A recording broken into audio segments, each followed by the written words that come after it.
જમાઈએ લીધી સાસરાના ગણપતિ મંડળની મુલાકાત। વલસાડ ડાંગ લોકસભાના સાંસદ તેમજ દંડક ધવલ પટેલે લીધી પારનેરા લીમડા ચોકના ગણપતિ મંડળની મુલાકાત। ગણપતિ મંડળની મુલાકાત કરી શ્રીજીના ચરણોમાં વંદન કર્યા અને ધન્યતા અનુભવી। પારનેરા લીમડા ચોક યુવક મંડળ દ્વારા વલસાડ ડાંગ લોકસભાના સાંસદ તેમજ દંડક ધવલ પટેલને શ્રીજીના દર્શન માટે આમંત્રણ પાઠવવામાં આવ્યું હતું। એ આમંત્રણને ધ્યાનમાં રાખીને ધવલ પટેલે પોતાના વ્યસ્ત કાર્યક્રમમાંથી સમય કાઢીને સહપરિવાર હાજરી આપી હતી। ગામના સરપંચ, માજી સરપંચ, ભાજપ કાર્યકર્તા તેમજ આગેવાનોએ ધવલભાઈનું ભવ્ય સ્વાગત કર્યું હતું। ધવલભાઈએ આભાર વ્યક્ત કરતા જણાવ્યું કે તમે મારા માટે 2 મહિના કામ કર્યું હતું, હું તમારા માટે 5 વર્ષ કામ કરીશ। મેં તમારા પ્રશ્નોની લોકસભામાં પણ રજૂઆત કરી છે અને હું તમારા કોઈ પણ કામ કે પ્રશ્નો હોય હંમેશા એ પૂરા કરવાની ખાતરી આપું છું। ટૂંક સમયમાં જ્યારે શ્રીજીનું વિસર્જન છે તો એ વિસર્જનમાં સૌ ભાગ લઈ ડીજેના તાલે હર્ષોલ્લાસથી વરઘોડો નીકળે અને ડીજેમાં જે સંગીત વાગે એ ભક્તિભાવનું હોવું જોઈએ, ભક્તોની લાગણી ડૂબાય એવું હોવું જોઈએ નહીં।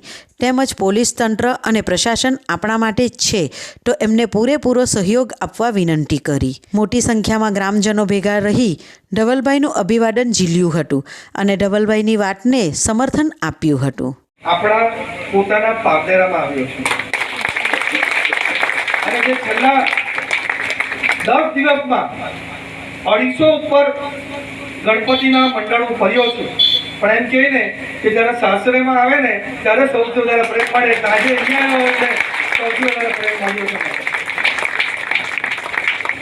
આટલી રાતના પણ 10:30 પોણા 11 વાગ્યા છે અને આપણા સરપંચ શ્રી, માજી સરપંચ અને આપણા પારનેરાના આટલા બધા ગણેશ ભક્તો, સૌથી પહેલા તો તમને ધન્યવાદ આપવા માંગુ છું કે તમારું આટલું ભવ્ય સ્વાગત આટલી રાતના પણ તમે બધા છે અને તમે પારનેરા આટલા વર્ષોથી આટલી ભવ્ય રીતે ગણપતિનું આયોજન કરે છે, એના માટે તમને પહેલા તો ખૂબ ખૂબ શુભકામના આપું છું।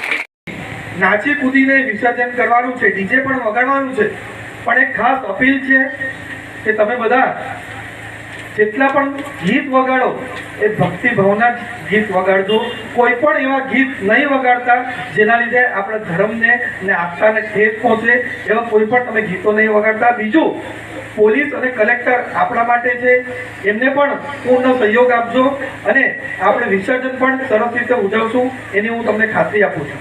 અને ખાસ ઇલેક્શન પહેલા હું અવારનવાર અહીંયા આવતો જ હતો અને ત્યારે મેં તમને ખાતરી આપી હતી કે અહીંયા હું ઇલેક્શન જીતવા પછી પણ આવીશ, વારંવાર આવીશ, 5 વર્ષ આવીશ। મેં ત્યારે તમને ખાતરી આપી હતી કે તમે ખાલી મારા માટે 2 મહિના કામ કરો, હું તમારા માટે જી લગાવીને 5 વર્ષ કામ કરવાનો છું।